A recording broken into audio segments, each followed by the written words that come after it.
کہیں تو یہ ارتقا ہے، تھیسس، اینٹی تھیسس، سنتھیسس، پھر وہ سنتھیسس تھیسس بن گیا، پھر اینٹی تھیسس، پھر سنتھیسس، تو اس طرح تدریجاً ارتقا ہو رہا ہے۔ یہ فلسفہ ہے اصل میں مارکس کا، جس کی روح سے ہر جدید شے ہر قدیم شے کے مقابلے میں بہتر ہے۔ اس لیے کہ جب ارتقا ہو رہا ہے تو ارتقا کا لازمی نتیجہ یہ ہے کہ جو بھی نیا نظام آیا ہے وہ پہلے سے لازماً بہتر ہے۔ اس حوالے سے دین و مذہب کی جڑ کٹ جاتی ہے۔ پھر آپ یہ نہیں کہہ سکتے کہ 1400 سال قبل کا دیا ہوا نظام جو ہے وہی اعلیٰ ترین ہے اور وہ بہترین ہے اور وہ صحیح ترین ہے۔ لہذا جو مارکسسٹ اسلام کی تعریف بھی کرتا ہے تو وہ اس انداز میں کرتا ہے کہ اپنے دور کا وہ بہترین نظام تھا، اور اس کی تعریف کریں گے اس ریزرویشنز کے ساتھ۔ ایبسولیوٹلی نہیں مان سکتے وہ مطلقاً، اس لیے کہ ان کا تو فلسفہ یہ ہے کہ یہ تو ارتقا ہے، ڈائلیکٹیکل پروسیس جاری ہے۔ اسی لیے میں نے دیکھے یہ الفاظ استعمال کیے کہ عمرانیات کے میدان میں مغرب کے اس فکری ارتقاء یا بالفاظ صحیح افراط و تفریط کے دھکوں کا اثر عالم اسلام پر یہ پڑا کہ یہاں بھی لوگوں نے اسلام پر بطور نظام زندگی غور و فکر شروع کیا، اور اسلام نے حیات دنیاوی کے مختلف شعبوں کے لیے جو ہدایات دی تھیں ان کی تالیف و ترتیب سے اسلامی نظام حیات کی تدوین ہوئی، اور ساتھ ہی اس نظام زندگی کو دنیا میں عملاً نافذ کرنے کے لیے مختلف ممالک میں تحریکوں کا سلسلہ شروع ہوا۔ یہ 5 جو سینٹنس 5 جو سطریں ہیں یہ بہت اہم ہیں، ان کو جب تک ایک ایک حرف کو اچھی طرح چیو نہیں کر لیں گے بات آگے سمجھ میں نہیں آئے گی۔ پہلی بات تو یہ سمجھ لیجئے کہ اسلامی نظام حیات یا اسلام کا نظام زندگی یہ بالکل ایک جدید اصطلاح ہے، اس سے پہلے یہ اصطلاح تھی نہیں۔ نظام کا لفظ تو پہلی مرتبہ شاہ ولی اللہ نے استعمال کیا ہے، وہ بھی انقلابی نعرے کے طور پر، فک کل نظام، ہر نظام کو توڑ دینے والی بات، ختم کر دینے والی بات۔ ورنہ اس سے پہلے ہماری فقہ کی کتابیں، حدیث کی کتابیں، قرآن، اس کی تفسیر، اس میں نظام کا لفظ کہیں نہیں۔ در حقیقت یہ ایک رد عمل ہے کہ مغرب میں اگر سمجھا گیا نظام زندگی، ڈیموکریسی، سوشل ڈیموکریسی، فلاں یہ نظام، تو ہم نے بھی کہا کہ اسلام کا بھی ایک نظام حیات ہے۔ بات غلط نہیں تھی، صرف میں اصطلاح کی بات کر رہا ہوں کہ اصطلاح یہ بالکل حادث ہے، جدید ہے، قدیم نہیں۔ نمبر 2 بات یہ سمجھ لیجئے کہ اسلام میں اصل شہ احکام، یہ شہ فرض ہے، یہ واجب ہے، اس کی گریڈیشن ہے، یہ سنت ہے وغیرہ، یہ مکروہ ہے، یہ مکروہ تحریمی ہے، یہ مکروہ، یہ حرام مطلق، یہ جو حلال و حرام کے احکام ہیں۔ البتہ حلال و حرام کے احکام اور کچھ اصولی ہدایات ہمیں قرآن میں ملتی ہیں، عائلی زندگی کے متعلق بھی، سیاسی زندگی کے متعلق بھی، اور معاشیات کے متعلق بھی۔ سود حرام ہے، فلاں شے حرام ہے، رشوت حرام ہے، اب یہ معاشی زندگی سے متعلق ایک حکم ہے۔ اسی طریقے سے نکاح، طلاق کے احکام، پھر حقوق الزوجین، مرد کا یہ حق ہے، بیوی کا یہ حق ہے، وغیرہ وغیرہ۔ تو کیا یہ گیا کہ جتنے مختلف فیلڈز کے احکام تھے ان کو ہم نے جوڑا، اور جوڑ کر ہم نے کہا یہ ہمارا سیاسی نظام ہے، یہ ہمارا معاشی نظام ہے، یہ ہمارا عائلی نظام ہے، یہ ہمارا سماجی نظام ہے۔ سمجھ میں آ گئی بات؟ یہ در حقیقت ریفلیکشن ہے اس زمانے کے ساتھ جو اب معاملہ چل رہا ہے، اور اس میں اس حد تک بھی تماشے ہوئے ہیں کہ جب یورپ میں فاشزم کا ڈنکا بج رہا تھا، ہٹلر اور مسولینی، معلوم ہوتا تھا دنیا کی اصل طاقتیں یہ بن جائیں گی، تو ہمارے ہاں لوگوں نے کہنا شروع، دیکھیں جی اسلام میں بھی آمریت ہے، اس لیے کہ اسلام میں تو خلیفہ کو ایسا اختیار دیا جاتا ہے، ٹوٹل اتھارٹی جو ہے اس کے ہاتھ میں مرتکز ہوتی ہے، تو یہ تو ہمارا نظام تھا جو انہوں نے اختیار کیا۔ جمہوریت آئی تو کہا دیکھیں اسلام میں جمہوریت ہے، امرہم شورا بینہم، یہ تو قرآن مجید میں لکھا ہوا ہے کہ ان کا معاملہ آپس میں مشورہ، یہ جمہوریت ہماری۔ تو یہ در حقیقت ایک ہماری وہی مروبیت، ذہنی مروبیت، اس کے تحت جو کچھ وہاں ہو رہا تھا اس کے ساتھ ایک ہم آہنگی اور اسی کا ایک اثر قبول کر کے، یہ تو ہے بہت ہی کروڈ فارم میں، لیکن یہ کہ اس سے آگے سٹل انداز میں بھی باتیں ہوئی ہیں۔ یقیناً اسلام کا کہ بعض ایک ہدایات ہیں جو سیاسیات سے متعلق ہیں، اسی طریقے سے معاشی تو احکام موجود ہیں حلال اور حرام کے، تو ان چیزوں کی اپنی جگہ پر حقیقت ہے، لیکن ان کو جمع کر کے ایک نظام حیات کا تصور دینا، یہ در حقیقت ایک رد عمل ہے، ایک اثر ہے کہ جو مغرب کے اس سوشل ایولیوشن یا جو بھی افراط و تفریط کے دھکے ہیں، اس کے عمل کا ایک اثر ہے کہ جو ہمارے ہاں پیدا ہوا۔ اور جیسے وہاں پہ communist movement, the fascist movement, the democratic movement, اب یہ جو تحریکوں کا تصور تھا، تو عالم اسلام میں بھی اسلام کو ایک نظام زندگی کی حیثیت سے کنسیو کر کے اس کو قائم کرنے کے لیے ایک تحریکوں کا سلسلہ شروع ہوا۔ یہ اس کا تاریخی پس منظر سمجھیے۔ ابھی میں یہ نہیں کہہ رہا کہ یہ ایبسولوٹلی غلط کوئی شے ہے، نہیں، اس میں ایک حق کا پہلو موجود ہے، اسلام کے احکام ہیں، اسلام واقعتاً زندگی کے ہر گوشے کے لیے صراط مستقیم معین کرتا ہے، اس نے وہ راستہ ہمیں دیا ہے، لیکن یہ کہ اس کا جو ہسٹوریکل پرسپیکٹو ہے، اس کا جو بیک گراؤنڈ ہے، اسے ضرور سمجھنا چاہیے۔ 20ویں صدی عیسوی کی یہ اسلامی تحریکیں جو انڈونیشیا سے مصر تک متعدد مسلمان ممالک میں تقریباً ایک ہی وقت میں شروع ہوئیں، بہت سے پہلوؤں سے ایک دوسرے سے بہت مشابہ ہیں، اور یہ کہنا بہت حد تک صحیح ہے کہ تقریباً ایک ہی تصور دین ان کی پشت پر کام کر رہا ہے اور ایک ہی جذبہ ان میں سرایت کیے ہوئے ہیں۔ یہ تحریکیں نوٹ کیجئے، انڈونیشیا سے چلیں گے تو مسجومی پارٹی، آگے آئیے دی انڈین سب کانٹیننٹ تو جماعت اسلامی، ایران میں فدائیین، مصر میں الاخوان المسلمون، اور بھی چھوٹے چھوٹے عباد الرحمن، ترکی میں سعید نورسی کی تحریک، یہ مختلف ممالک میں تقریباً ایک ہی زمانے میں یہ تھاٹ جو ہے شروع ہوا ہے، اور ایک ہی تصور ان تمام تحریکوں کی بنیاد میں ہے، ایک ہی جذبہ۔ بلکہ میرے زمانہ طالب علمی میں مولانا نعیم صدیقی صاحب جو ہیں جماعت اسلامی کے ایک ادیب اور شاعر، ان کی ایک بڑی پیاری نظم آئی تھی، مجھے اب اس کا بس کوئی ایک آدھ مصرع یاد رہ گیا ہے کہ ہے ایک ہی جذبہ کہیں واضح کہیں مبہم، کہ یہ در حقیقت انڈونیشیا سے اور مصر تک یہ ایک ہی جذبہ ہے، کہیں زیادہ واضح ہے کہیں کچھ مبہم ہے، تو ایک ہی نغمہ ہے، کہیں اونچا کہیں مدھم، کہیں اس کی لے جو ہے بہت بلند ہے، کہیں ابھی وہ ذرا مدھم سروں کے اندر وہ راگ الاپا جا رہا ہے۔ تو یہ بات بالکل صحیح ہے، ان کی آبزرویشن صحیح تھی، یہ موومنٹس ایک ہی وقت میں تقریباً شروع ہوئی ہیں، اور یہ اسی جو پروسیس چل رہا ہے یورپ کا، جیسے سائنس اور ٹیکنالوجی کے اندر ہم ان کے پیچھے پیچھے چل رہے ہیں، اسی طریقے سے اس social thought, whether you call it an evolution یا یہ کہ یہ ہٹ اینڈ ٹرائل کا جو ایک معاملہ ہے جو ٹھوکریں کھا رہا ہے ویسٹ، اس کے اندر ہم ان کی پیچھے پیروی ہم کر رہے ہیں، لیکن یہ ایک ہی تھاٹ، ایک ہی جذبہ میں سرایت کیے ہوئے ہیں۔ پھر یہ بھی صحیح ہے کہ ان کی وجہ سے عالم اسلام میں اسلام پر کم از کم ایک بہتر ضابطہ حیات ہونے کے اعتبار سے عمومی اعتماد میں اضافہ ہوا، اور نوجوان نسل کے ذہنوں سے مغرب کی عام مروبیت میں بحثیت مجموعی کمی ہوئی۔ یہ ایک بہت بڑا پازیٹو گین ہے ان تمام تحریکوں کا، وہ اپولوجیٹک انداز ختم ہو چکا ہے۔ جمعیت طلبہ کے نوجوان ہوں، وہ اخوان کے نوجوان ہوں، آپ کو انڈونیشیا وغیرہ میں ملیں گے نوجوان، ملائیشیا کے اندر ملیں گے بڑے پیارے نوجوان، یہ سب کیا ہیں؟ اب ان کے اندر ایک اعتماد ہے، وہ دور گزر چکا جب ہم کو شرمائے رہتے تھے، میرے اسلام کو اب قصہ ماضی سمجھو، وہ بات نہیں رہی۔ اب ڈٹ کر بات کرتے ہیں کہ ہمارا بھی ایک نظام ہے، ہمارا نظام زندگی ہے،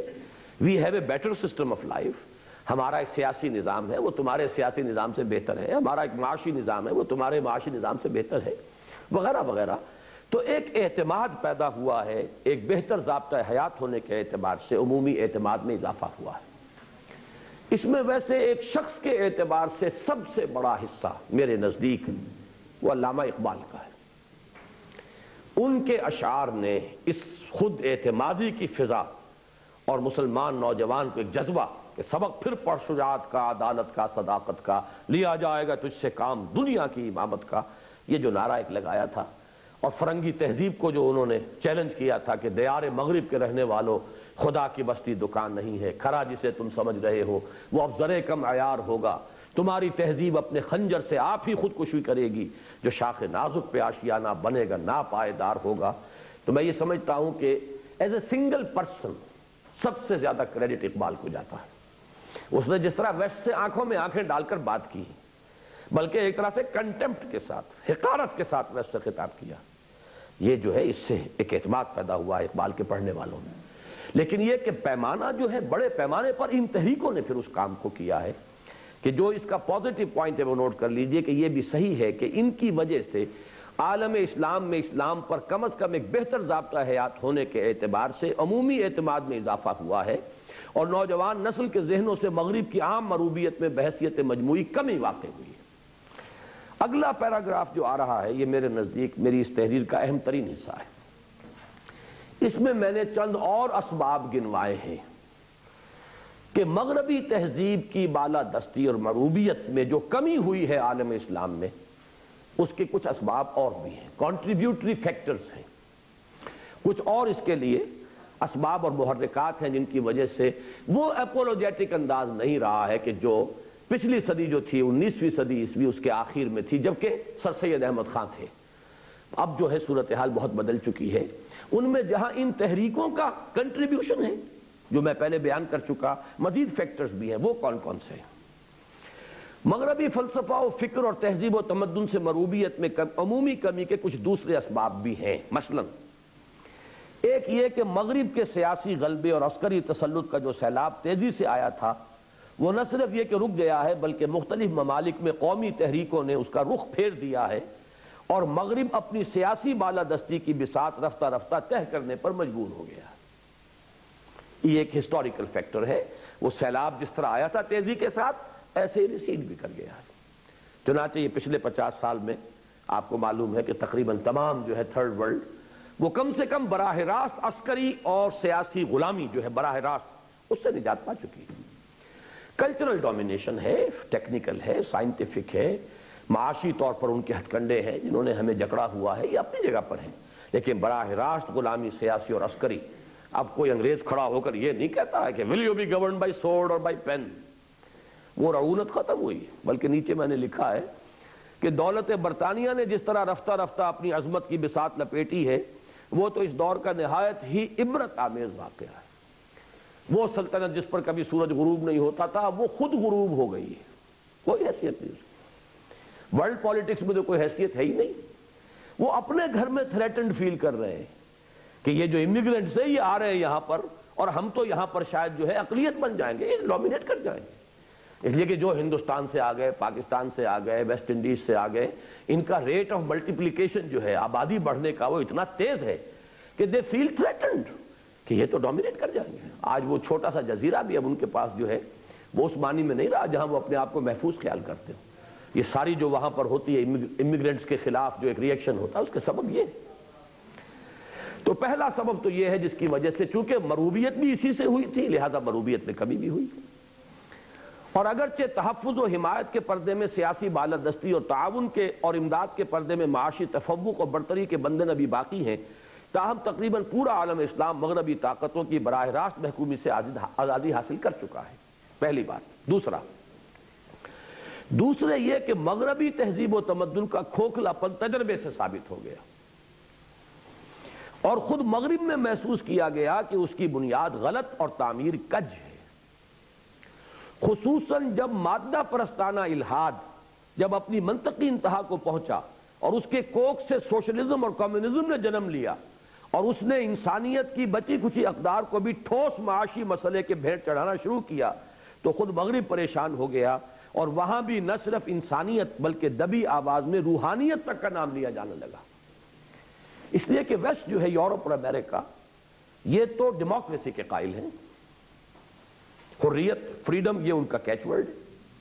لیکن وہ جو مادی ارتقاء کا عمل جو شروع ہوا تھا وہ وہاں رکا نہیں، وہ تو گیا سوشلزم اور کمیونزم تک۔ کمیونزم نے پیدا کر دیا ٹوٹلیٹیرین معاشرہ،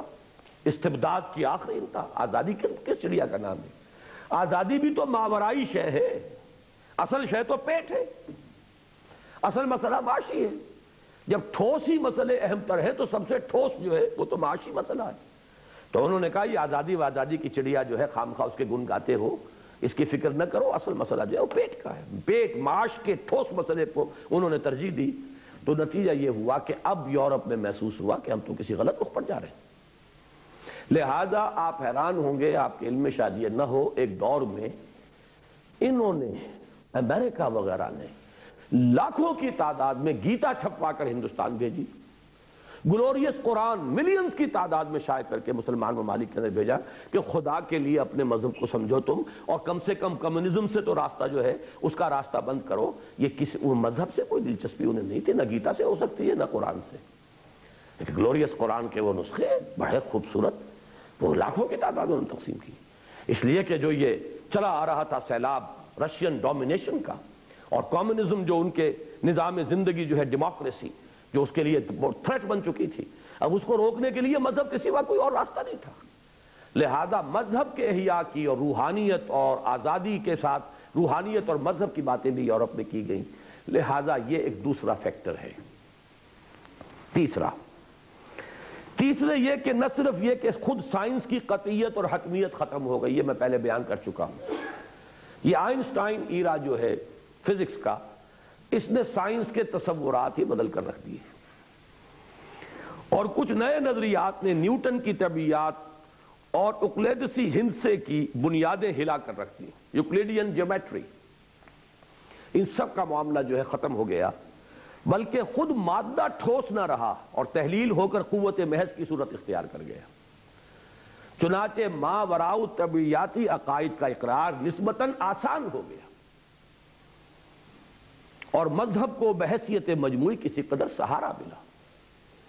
اس لیے کہ وہ جو اصل شے تھی وہ تو حتمی ہونا اور قطعی ہونا اور یقینی ہونا، اور میٹر از انڈسٹرکٹیبل، اور یہ قوانین جو ہیں انوائلیبل ہیں، کہیں ان میں ترمیم ہو نہیں سکتی۔ تم ایوری تھنگ از ریلیٹیو، کہاں کی باتیں کر رہے ہو تم؟ کوئی قانون نہیں ہے دائمی حتمی، ایوری تھنگ از ریلیٹیو۔ اور یہ مادہ کس بلا کا نام ہے؟ جو صرف انرجی ہے، انرجی کی فلاں فلاں فلاں فلاں قسمیں ہیں، اب وہ قسمیں بھی کم ہوتی جا رہی ہیں۔ نوبل پرائزز جو مل رہے ہیں فزکس میں آج کل، کہ وہ بنیادی جو ہے کتنی قسم کی انرجی ہے اور فورسز آف دی نیچر وہ کم ہوتی چلی جا رہی ہیں۔ اب کثرت سے وحدت کی طرف، توحید کی طرف انسان خود بخود جا رہا ہے، یہ فزکس جو ہے توحید کی طرف جا رہی ہے۔ تو معلوم یہ ہوا کہ اب اس میدان میں جو انقلاب آیا سائنس کے میدان میں، تو 19th سینچری فزکس کچھ اور تھی، 20th سینچری فزکس کچھ اور ہے، اور یہ فزکس جو ہے یہ تو اب تصوف بن گئی۔ چنانچہ مجھے یاد ہے جب میں پڑھتا ہی تھا میڈیکل کالج میں، تو منگمری میں جو اب سائیوال کہلاتا ہے، ایک پروفیسر آف میتھمیٹکس تھے، تو انہوں نے، وہ چونکہ ملحد تھے، بہت سخت ملحد، لیکن انہوں نے ایک دفعہ گفتگو ہو رہی تھی، بحث و تمیز ہوتی تھی ان سے، تو ان کا کہ بھائی ایک بات ہے، اب یہ تمہارا معراج والا معاملہ جو ہے، اب یہ تو سائنس کے حوالے سے بھی اب کچھ بات تم کہہ سکتے ہو۔ انہوں نے مجھے بتایا یہ، کیونکہ یہ تو فزکس کے میدان کی بات تھی، کہ اب ہم یہ مانتے ہیں، یہ بات ثابت ہو چکی ہے، اگرچہ اسے اچیو کرنا ممکن نہیں ہے ہمارے لیے، that if an object moves with the velocity of light, time will not move with it, time will become stationary, zero۔ تو اس لیے وہ جو تمہارے ہاں حدیثیں آتی ہیں، وہ چونکہ تمہارے ہاں کہتے تھے، وہ خود تھے ملحد،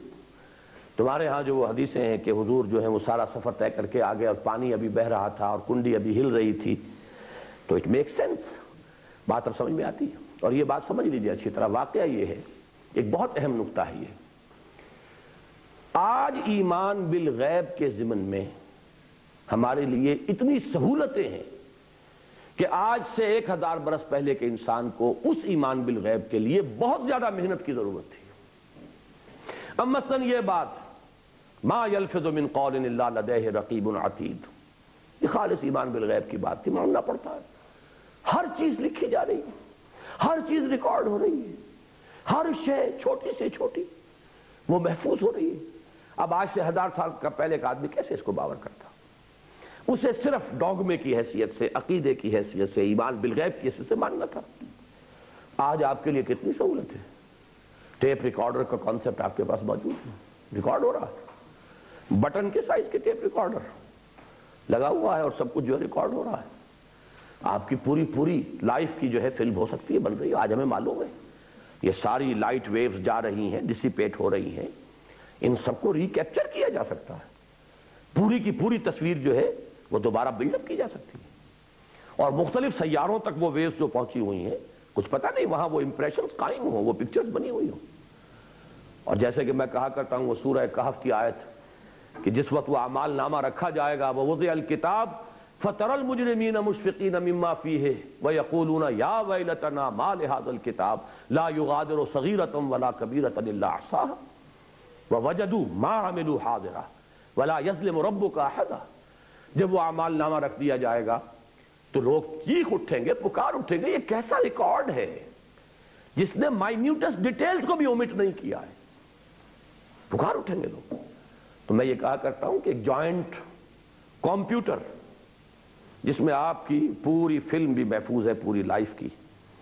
اور آپ کا ایک ایک لفظ جو ہے وہ محفوظ ہے، بلکہ آپ کی نیتوں کا ریکارڈ، دل کا الیکٹرو کارڈیوگرام جو ہو سکتا ہے ممکن ہے اس تک پہنچے کہ آپ کی نیتوں کا ریکارڈ بھی ہو رہا ہو، ابھی ہم وہاں تک نہیں پہنچے۔ دماغ میں اٹھنے والے وسوسوں کا بھی الیکٹرو انسیفلوگرام کی کوئی شکل ایسی ہو جائے کہ وہ آپ کے وسوسوں کو بھی ریکارڈ کر رہا ہو، اور صرف ایک بٹن دبانے کی دیر ہوگی، لے لیجیے اقرا کتابک کفا بنفسک الیوم علیک حسیبا، یہ آپ کا اعمال نامہ ہے، یہ پکچر ہے، دیکھ لیجیے۔ آج اس کا ماننا 1000 گنا زیادہ آسان ہو چکا ہے آج کے انسان کے لیے، جبکہ آج سے پہلے اس کا ماننا صرف اور صرف ایمان بالغیب کی بنیاد پر۔ آج وہ معاملہ جو ہے وہ اس کے نقشے آج ہمارے سامنے آ چکے ہیں۔ تو یہ ہے وہ بات کہ اس نے اب مذہب کو بحیثیت مجموعی جو ہے اس سے سہارا ملا ہے، اور اقرار جو ہے ما بعد الطبیعاتی حقائق کا اقرار اب آسان ہو گیا ہے۔ چوتھے یہ کہ مختلف مسلمان ممالک میں جب آزادی اور خود اختیاری کے حصول کے لیے قومی تحریکیں اٹھیں تو چونکہ مسلم قومیت کی اساس بہرحال مذہب پر ہے، لہذا جذبہ قومی کی انگیخت کے لیے لامحالہ مذہبی جذبات کو اپیل کیا گیا، جس سے احیاء اسلام کے تصور کو تقویت پہنچی۔ اس کا سب سے بڑا جو اس کا معاملہ ہے، فینومینن، یہ جو سب سے زیادہ نمایاں ہے، یہ پاکستان کی تحریک میں۔ ہمیں آزاد ہونے کے لیے تحریک چاہیے تھی، تحریک کے لیے کوئی جذبہ چاہیے، قومی جذبہ۔ ہماری قومیت کی بنیاد سوائے مذہب کے کوئی ہے نہیں، لہذا مذہب کے جذبے کو انووک کیا۔ پاکستان کا مطلب کیا؟ لا الہ الا اللہ، تاکہ اس نعرے سے لوگ جمع ہوں۔ باقی جگہوں پر ایسا نہیں ہوا ہے، یعنی اس میں میں نے اس کو جو سویپنگ سٹیٹمنٹ بنا دیا ہے تمام ممالک کے لیے، وہ در حقیقت بتمام و کمال تو صحیح ہے صرف پاکستان موومنٹ کے لیے۔ باقی بعض ممالک میں مذہب کا نام جو ہے وہ بہت ثانوی درجے میں لیا گیا، اکثر جگہوں پر لیا ہی نہیں گیا۔ لیکن یہ کہ پاکستان کا خاص طور پر فینومینن یہ ہے۔ اس کی وجہ کیا ہے؟ دوسرے مسلمان ممالک میں قومیت کی دوسری بنیادیں موجود تھیں۔ مثلا ترکی میں ترک نیشنلزم کام کر جائے گا، اس لیے کہ عظیم اکثریت آبادی کی ترک نسل سے ہے، ترکی زبان بولتی ہے۔ عربوں نے عرب نیشنلزم کو بنیاد بنایا، اپنے ریزسٹنس موومنٹ اور فریڈم موومنٹ کی۔ صدر ناصر نے اٹھا کر جو انگریزوں کو پھینکا ہے میڈیٹرینین میں، تو اس کے لیے جو بھی اس کی ریزسٹنس موومنٹ تھی وہ عرب نیشنلزم پر تھی۔ الجزائر کے جہاد آزادی میں کچھ مذہب کا نام لیا گیا، لیکن اصل میں وہ بھی جو ہے وہ نیشنلسٹ موومنٹ تھی، اس لیے کہ اس کا نتیجہ جو کچھ نکلا وہ سامنے ہے، وہ تو سوشلسٹ آرڈر جو ہے وہ انہوں نے اختیار کیا ہے۔ لیکن پاکستان میں بسنے والے مسلمان نہ کسی نسل کی بنیاد پر قوم تھے، نہ ایک زبان بولتے تھے۔ یہاں پر تو معلوم ہوا کہ سوائے مذہب کے اور کوئی کامن فیکٹر تھا ہی نہیں جو انہیں قوم بناتا، لہذا ایک قومی تحریک جو اٹھی ہے پاکستان کی تحریک، اس میں اس کے سوا کوئی چارہ نہیں تھا، ناچار مسلمان شو کہ وہ نعرہ لگائے پاکستان کا مطلب کیا، لا الہ الا اللہ، اس کے بغیر لوگ جمع نہیں ہو سکتے تھے۔ اب ظاہر بات ہے کہ اس کے نتیجے میں احیاء اسلام کے جذبے کو تقویت حاصل ہوئی۔ اب ہم جب کہ قوم کے اندر نعرہ لگا ہے پاکستان کا مطلب کیا، لا الہ الا اللہ، اس کے حوالے سے بات ہو سکتی ہے، غریبان پکڑا جا سکتا ہے، اب لاؤ وہ اسلام۔ تو یہ 4 فیکٹرز ہیں جو میں نے گنوائے ہیں کہ ایک تو ان تحریکوں کا مثبت عمل ہے، کچھ تھنکرز انڈیویجول، علامہ اقبال جیسی شخصیات، کچھ یہ تحریکیں،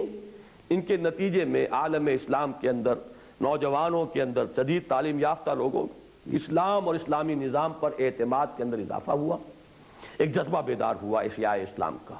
اور یہ 4 فیکٹرز جو ہیں وہ اس کے کنٹریبیوٹری فیکٹرز ہیں، جن کے نتیجے میں وہ دور اب ختم ہو گیا ہے کہ جو مذہب تھریٹنڈ تھا، اب تو در حقیقت مذہب جو ہے پہلے کے مقابلے میں زیادہ فرم فوٹنگ پر ہے، بلکہ اس کے مقابلے کی جو میٹیریلسٹک سویلائزیشن ہے وہ گراؤنڈ لوز کر چکی ہے۔ یہ دوسری بات ہے کہ ابھی اہل مذہب جو ہیں اتنے منظم ہو کر سامنے نہیں آ سکے ہیں، اس کی وجوہات تو اگلے چیپٹر میں آئیں گے انشاءاللہ۔ مندرجہ بالا اسباب و عوامل سے تقویت پا کر احیاء اسلام، قیام حکومت الہیہ اور نفاذ نظام اسلامی کی تحریکیں مختلف مسلمان ممالک میں برسر کار ہوئیں، جن میں قوت و وسعت اور جذبہ و امنگ کے اعتبار سے مصر کی الاخوان المسلمون اہم تر تھی۔ بہت بڑی تعداد تھی ان کی، اور عرب قوم کا ایک مزاج ہے جذبہ بہت ہوتا ہے، بہت فعال قوم ہوتی ہے نسلاً۔ عرب جو ہیں جذباتی بھی ہوتے ہیں، فعال بھی ہوتے ہیں۔ یہ زیادہ تھاٹ وغیرہ سے انہیں زیادہ دلچسپی نہیں ہے، یہ ہر قوم کا ایک نسلی مزاج ہوتا ہے۔ تو وہ مزاج جو ہے، جو ایرین نیشنز ہیں، آریائی نسلیں ہیں، ان میں ہے اسپیکولیشن، تھاٹ، غور فکر، فلسفیانہ انداز۔ اور یہ جو سیمیٹک ریسز ہیں، ان کے اندر زیادہ جو ہے وہ فکر وغیرہ سے اور فلسفے سے دلچسپی نہیں، بلکہ عمل، جذبہ، جہاد۔ تو عرب میں جو تحریک اٹھی مصر میں الاخوان المسلمون، وہ اپنے جذبے کے اعتبار سے، اثر و نفوذ کے اعتبار سے، تعداد کے اعتبار سے وہ وسیع تر تھی، لیکن ایک ٹھوس اور مضبوط فکر کی حامل ہونے کے اعتبار سے بر صغیر پاک و ہند کی جماعت اسلامی کو نمایاں مقام حاصل تھا۔ اس کا ثبوت بھی مل گیا، اس لیے کہ حسن البنا مرحوم، ان کی تو کوئی تصانیف ہے نہیں خاص، لیکن اس کے بعد سید قطب صاحب کی تصانیف جو ہے وہ در حقیقت اب الاخوان المسلمون کے لیے وہ ایک لٹریچر ہے جو فراہم ہو گیا ہے۔ لیکن انہوں نے خود یہ ایجپشن کورٹ کے اندر جب ان پر چارج لگایا گیا کہ تم نے مولانا مودودی کے فکر کو یہاں پھیلایا ہے، یہ بھی ان کے مصری عدالت کے اندر جو چارج شیٹ ان پر لگائی گئی تھی ان میں سے ایک الزام یہ بھی تھا، تو انہوں نے اسے تسلیم کیا کہ ہاں میں نے ان کے فکر سے استفادہ کیا ہے۔ تو وہاں بھی اب فکر جو ہے در حقیقت وہ یہیں سے امپورٹڈ فکر ہے زیادہ تر، اگرچہ بعض پہلوؤں سے انہوں نے اضافہ کیا ہے، اس میں ظاہر بات ہے کہ وہ ترقی اور ارتقاء کا عمل تو چلتا ہے، لیکن بیسیکلی الاخوان ابتدا میں کسی ٹھوس فکر کی حامل تحریک نہیں تھی، بلکہ ایک جذبات والی تحریک تھی، جذبہ تھا، عمل تھا، جوش تھا، خروش تھا۔ لیکن یہ ہے کہ جماعت اسلامی کا معاملہ، مولانا مودودی چونکہ بیسیکلی ایک مصنف ہے اور اس اعتبار سے انہوں نے ایک فکر دیا ہے، اس فکر کا جو ہے اس کے پہلو سے جماعت اسلامی کی تحریک اہم ترین تھی، لیکن جذبہ اور اثر و نفوذ کے اعتبار سے الاخوان المسلمون۔ یہ تحریکیں تقریباً ثلث صدی سے مختلف مسلمان ملکوں میں برسر عمل ہے۔ یہ ثلث اس اعتبار سے کہ یہ آج سے 20 سال پہلے، بلکہ سن 67، اب تو ہو گئے اس کو 22-23 برس ہونے کو آئے، اس وقت کی یہ تحریر ہے، ورنہ اب یہ مور دین ہاف اے سینچری، نصف صدی سے زائد ہو چکا ہے ان تحریکوں کو برسر عمل۔ اس عرصے میں بعض تحریکیں تو دنیا سے غائب ہو چکی ہیں بالکل، مثلاً یہ کہ مخدومی پارٹی کا کوئی وجود نہیں رہا، وہاں وہ ناکام ہو کر، فیل ہو کر وہ بالکل معدوم ہو گئی۔ الاخوان مصر میں تو نہیں رہے، مصر میں تو اب سپلنٹر گروپس ہیں مختلف، باقی عرب ممالک میں بھی انہیں تقریباً دیش نکالا دیا جا چکا ہے، لیکن یہ کہ اخوان کے نوجوان امریکہ میں، یورپ میں، مختلف شہروں میں یہ مختلف پروفیشنل سائنٹسٹ، ڈاکٹرز، انجینئرز یہ اپنا کام کر رہے ہیں، لیکن کسی بھی ملک میں انہیں کوئی خاص کامیابی حاصل نہیں ہو سکی۔ جماعت اسلامی ہندوستان اور پاکستان 2 حصوں میں تقسیم ہوئی، یہاں پر اس نے ایک پولیٹیکل پارٹی کی حیثیت اختیار کر لی، اور ہندوستان میں چونکہ کام اور بھی مشکل تھا، وہاں پر اب کچھ رفتہ رفتہ وہ الیکشن کی طرف وہ بھی آ رہے ہیں۔ مثلا ابھی انہوں نے ریسنٹلی فیصلہ کیا ہے کہ ہم ووٹ دیں گے، یعنی جو ہمارا موقف ہے تنظیم اسلامی کا کہ ہم الیکشن لڑیں گے نہیں، ووٹ دیں گے، اچھا آدمی ہو، یعنی شریعت پر کاربند ہو اور ہماری علم کی حد تک شریعت کا پابند ہو، اور یہ کہ کسی ایسی جماعت سے نہ ہو کہ جس کے منشور میں کوئی شے خلاف اسلام ہو تو ہم ووٹ دے سکتے ہیں۔ وہ ہم سے ایک قدم آگے نکل گئے ہیں، اور وہ ہے ہندوستان کے حالات کا، وہ ہندوؤں کو بھی ووٹ دینے کے لیے تیار ہیں، اس لیے کہ حالات اتنے خراب ہیں کہ ہندوؤں میں بھی بہتر ہندو جو زیادہ متعصب نہ ہو، زیادہ مسلمانوں کے خلاف نہ ہو، کردار کے اعتبار سے بھی نسبتاً بہتر ہو، تو انہوں نے یہ پالیسی اختیار کی ہے۔ اب تک وہ الیکشن کے فیلڈ سے علیحدہ رہے تھے، زیادہ تر وہی اپنی بنیادی دعوت اور کچھ یہ کہ سوشل ورک، کہیں فسادات ہو گئے ہیں مسلمانوں کے لیے امدادی کام، یہ کام وہ لوگ کر رہے تھے۔ ایک بڑا کام جو انہوں نے کیا ہے وہ ہندوستان کی مختلف ریجنل لینگویجز میں قرآن مجید کا ترجمہ مختصر حواشی کے ساتھ، یہ ایک بہت بڑی اچیومنٹ ہے۔ یہ کام یعنی میں شرم کے احساس کے ساتھ یہ کہہ رہا ہوں کہ یا تو قادیانیوں نے کیا تھا، اور یا دوسرے نمبر پر اگر کیا تو جماعت اسلامی نے کیا، ہند کی جماعت۔ یہاں ہمارے ہاں تو سیاست اس درجے غالب آ چکی ہے کہ یہ کام بھی نہیں کیا گیا، لیکن وہاں جو ہے یہ کام ہوا ہے، اور بہت سی ریجنل لینگویجز میں ترجمے ہوئے ہیں، ملیالم ہے اور ٹیمل ہے، تیلگو ہے، مختلف جو ساؤتھ انڈیا کی لینگویجز ہیں۔ لیکن یہ کہ تحریک جو تھی در حقیقت اقامت دین اور غلبہ دین، اس کے اعتبار سے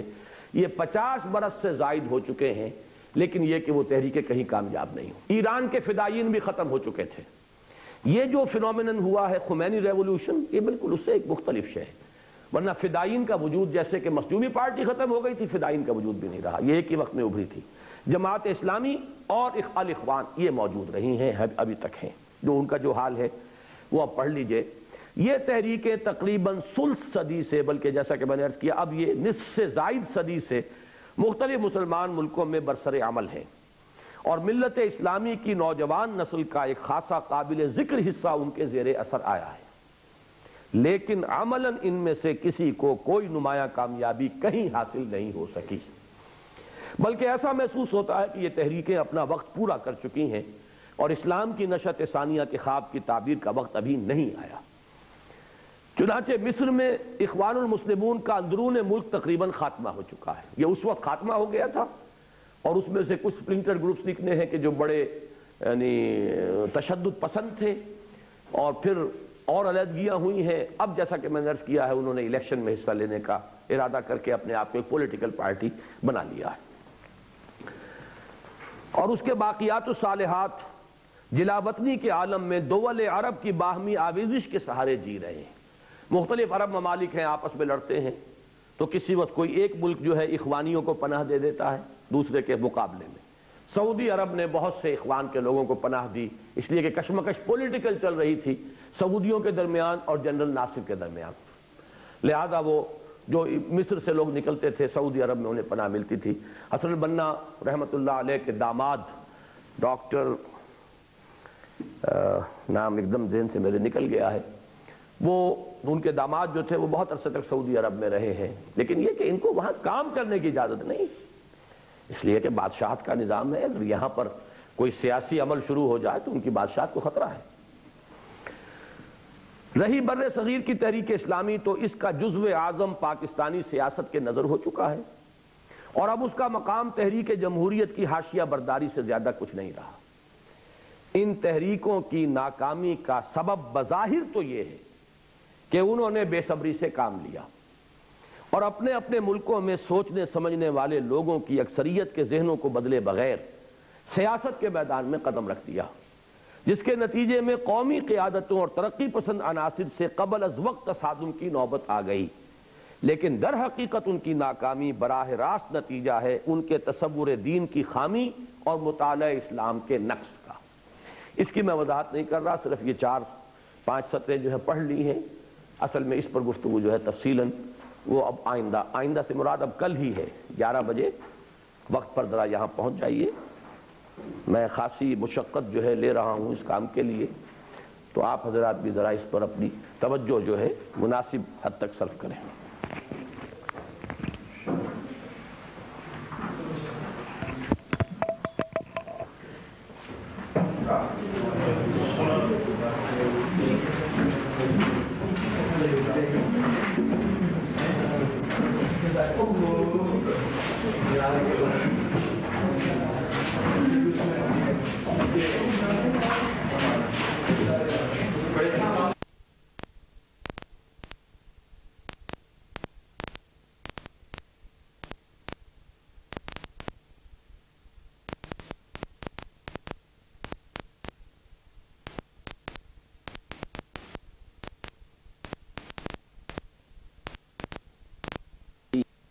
اسلامی تحریکیں ان کے ضمن میں یہ بات آپ کے سامنے آ چکی ہے کہ یہ تحریکیں تقریباً ایک ہی وقت میں تقریباً پورے عالم اسلام میں شروع ہوئیں، انڈونیشیا سے اور عرب ممالک تک۔ مخدومی پارٹی انڈونیشیا کی، جماعت اسلامی ہند و پاکستان کی، فدائیین ایران کے، الاخوان المسلمون شروع میں تو کہا جا سکتا ہے کہ وہ مصر کی تحریک تھی، لیکن پھر وہ پورے عالم عرب میں پھیلی، کچھ اور چھوٹی تحریکیں، عباد الرحمن مثلاً تھے لبنان میں، یا سعید نورسی کی تحریک ترکی میں، اسی طرح کچھ تحریک جو ہے یہ سوڈان میں بھی۔ دوسری بات یہ کہ ان تحریکوں کا جو تصور دین ہے اور جو جذبہ اس کے تحت کار فرما تھا ان تحریکوں کے، وہ تقریباً مشابہ، ایک جیسا۔ تیسری بات یہ کہ ان تحریکوں کے نتیجے میں یقیناً فائدہ بھی بہت ہوا ہے، یعنی یہ کہنا صحیح نہیں ہوگا کہ ان کا حاصل کچھ نہیں ہوا۔ یقیناً عالم اسلام میں جدید تعلیم یافتہ طبقات، کیونکہ جو لوگ آج سے 25-30 برس پہلے نوجوان تھے وہ اب ظاہر بات ہے کہ ادھیڑ عمر میں ہیں یا بڑھاپے میں ہیں، اس لیے میں صرف نوجوان کا لفظ استعمال نہیں کر رہا۔ جس وقت یہ تحریر لکھی گئی تھی وہاں لفظ نوجوان آیا تھا، اس وقت تک زیادہ تر نوجوانوں کا طبقہ زیر اثر آیا تھا، لیکن اب وہ نوجوان بڑھ کر ظاہر بات ہے کہ معاشرے کے فعال اور ذمہ دار افراد بن چکے ہیں۔ اس کی ایک بڑی پیاری مثال ہے کہ امریکہ میں MSA مسلم اسٹوڈنٹس ایسوسی ایشن قائم ہوئی تھی 60s میں، اور یہ ان طلبہ پر مشتمل تھی جو اکثر و بیشتر یا ہندو پاکستان کی جماعت اسلامی سے متاثر تھے اور وہ لوگ وہاں پہنچے، یا اخوان المسلمون کے منسلک لوگ وہ وہاں پہنچے نوجوان حصول تعلیم کے لیے۔ تو وہ اپنے ساتھ تصور دین اور ایک جذبہ اقامت دین کہیں یا غلبہ دین کہیں یہ لے کر گئے تھے۔ تو انہوں نے پہلے اپنے آپ کو آرگنائز کیا ایک طلبہ کی تنظیم کی شکل میں، مسلم اسٹوڈنٹس ایسوسی ایشن آف نارتھ امریکہ، اور وہ بڑی فعال رہی۔ لیکن اب چونکہ ایک نسل جو ہے اس کا وقت اس پر اب گزر چکا ہے، تقریباً 25 برس کہا جاتا ہے کہ ایک نسل انسانی ہے، اس لیے کہ اس کے بعد 25 برس کے لگ بھگ کسی شخص کے ہاں اولاد شروع ہوتی ہے، اور پھر وہ 25 برس کے بعد پھر اس کے ہاں اولاد کا سلسلہ۔ تو یوں سمجھئے کہ ایک نسل جو ہے بنی نوع انسان کی، اس کو ہم 25 سالوں پر کہہ سکتے ہیں کہ یہ 25 سال کا دور ایک نسل کا دور ہے۔ تو جب ایک نسل کا دور وہاں گزر گیا تو اب وہاں پر اسی نے اب اسنا کی شکل اختیار کی، اسلامک سوسائٹی آف نارتھ امریکہ۔ وہ قیادت جو اس وقت MSA کی تھی اب وہ ابھر کر وہ اسنا کی قیادت ہے، اور نیچے اب ان کے کئی جو ذیلی تنظیمیں ہوتی ہیں، اب MSA گویا کہ اس کی ایک ذیلی تنظیم ہے۔ اسی طریقے سے اسلامک میڈیکل ایسوسی ایشن آف نارتھ امریکہ IMA، یہ اس کی ایک ذیلی تنظیم ہے۔ تو یہ فنومینن ہے کہ ابتداءً تو نوجوان زیر اثر آئے ان تحریکوں کے، اور زیادہ تر جدید تعلیم یافتہ نوجوان۔ ہمارے قدیم روایتی علماء زیادہ متاثر نہیں ہوئے ان تحریکوں سے، ان کا اپنا ایک تصور دین، ان کے اپنے کچھ پرائرٹیز، ان کی اپنی ترجیحات کا معاملہ ہے۔ آئے ہیں ان میں سے بعض حضرات لیکن کم، ان کا ایک علیحدہ تشخص برقرار رہا ہے۔ یہ میں نے امت مسلمہ کے عروج و زوال پر جو مضمون لکھا تھا آج سے 15 سال قبل، اور پچھلے دنوں وہ ایک کتابچے کی شکل میں تقسیم بھی ہوا ہے، اور جمعے میں نے 2 جمعوں میں اسی موضوع پر خطاب کیا۔ تو یہ موضوع در حقیقت اس کا ہے کہ احیاء اسلام کی یا مسلمانوں کے تیسرے عروج کا دور جو شروع ہو رہا ہے، تو اس میں کون کون سے حصے ہماری قوم کے، کون کون سے طبقے کس کس انداز میں حصہ لے رہے ہیں۔ تو اس میں علماء کا اپنا ایک طبقہ ہے، ان کا اپنا ایک رول ہے، ان کی اپنی ایک کنٹریبیوشن ہے۔ پھر قومی تحریکوں کا اپنا ایک رول ہے، قومی اور سیاسی، اور درمیان میں یہ احیائی تحریکیں ہیں کہ جو خالصتاً اسلام کے احیاء کے مقصد سے قائم ہوئی ہیں، ان کی غرض تاسیس ہی ہے۔ تو یہ 3 مین کیٹیگریز ہیں جو میں نے وہاں اپنی تقاریر میں اب کہا ہے۔ جیسے فوج کا معاملہ ہوتا ہے کہ اس کا ایک قلب ہے، ایک میسرہ ہے، ایک میمنہ ہے، رائٹ ونگ ہے، لیفٹ ونگ ہے، اور درمیانی قلب۔ تو قلب جو ہے اس احیائی پروسیس کے اندر وہ تو انہی اسلامی تحریکوں پر مشتمل ہے۔ دائیں بائیں کہہ سکتے ہیں کہ علماء کی تحریکیں یا جماعتیں یا تنظیمیں، اور قومی اور سیاسی تحریکیں۔ اس کتابچے کا چونکہ عنوان ہے اسلام کی نشأت ثانیہ، یہ مسلمانوں کے عروج و زوال سے بحث نہیں کر رہی ہے، بلکہ اس کی جو اصل جو یعنی ایشو ہے جس پر کہ اس میں بحث کی جا رہی ہے وہ ہے اسلام کی نشأت ثانیہ۔ لہذا ان دونوں میں ذرا تھوڑا سا جو فرق و تفاوت ہے اسے پیش نظر رکھیں۔ تو یہ جو احیائی تحریکیں ہیں جو احیاء اسلام ہی کے لیے شروع ہوئی ہیں، ان کے بارے میں تیسری بات جو میں نے عرض کی وہ یہ کہ ان سے بہت فائدہ پہنچا ہے کہ جدید تعلیم یافتہ طبقات میں اب وہ مغرب کی مرعوبیت میں بہت کمی آ چکی ہے۔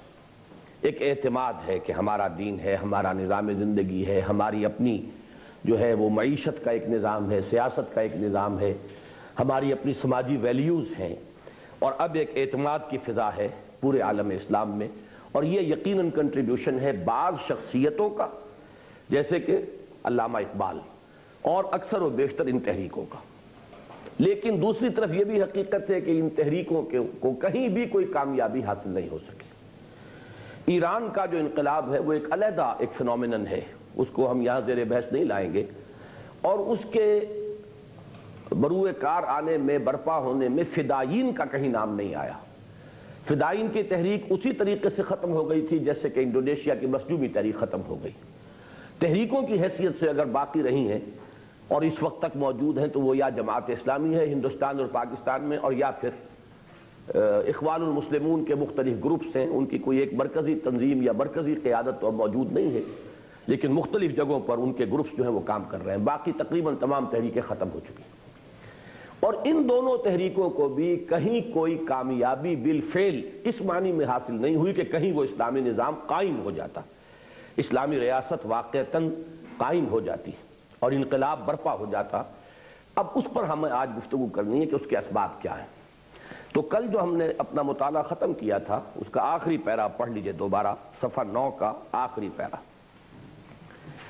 ان تحریکوں کی ناکامی کا سبب بظاہر تو یہ ہے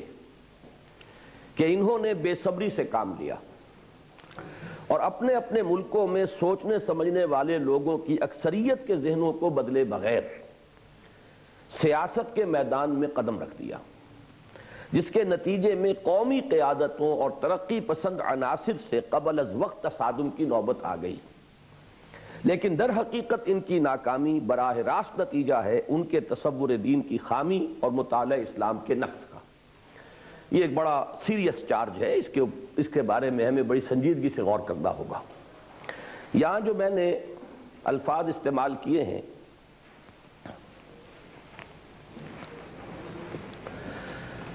ایک ہے ظاہری سبب اور ایک ہے اصل سبب۔ اس کے لیے آپ یہ بھی کہہ سکتے ہیں کہ یہ داخلی سبب ہے،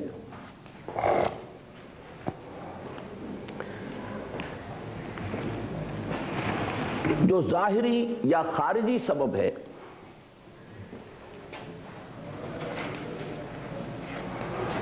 وہ میں نے معین کیا ہے کہ عجلت سے کام لیا اور اپنے اپنے قوموں کے سوچنے سمجھنے والے ذہین طبقات کی اکثریت کے ذہنوں کو بدلے بغیر عملی سیاست کے میدان میں قدم رکھ دیا۔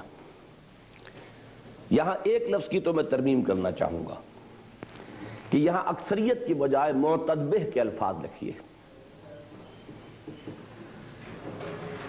انقلابی پروسیس میں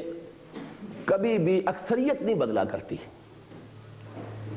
لیکن کسی بھی انقلاب کے لیے یہ لازم ہوتا ہے کہ جس معاشرے میں وہ انقلاب لانا مقصود ہے پہلے اس کے انٹلیکچوئل مائنورٹی میں، انٹیلیجنسیا میں ایک ایفیکٹو نیوکلیس بنے، مؤثر، معتدبہ۔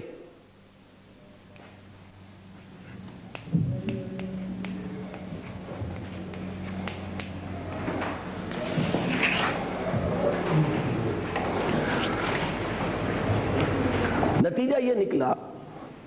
کہ تصادم پیدا ہوا اور یہاں دو الفاظ آئے ہیں، قومی قیادتوں اور ترقی پسند عناصر۔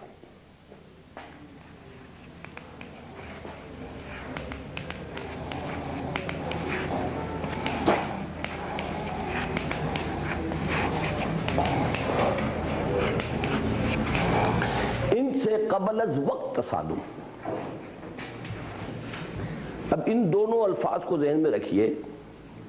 مثلا پاکستان کے فنومینن پر آپ بحث کریں، یہاں جو صورتحال رہی ہے اس کا تجزیہ کریں۔ قومی قیادت تھی مسلم لیگ کی، اس قیادت نے پاکستان بنوا دیا۔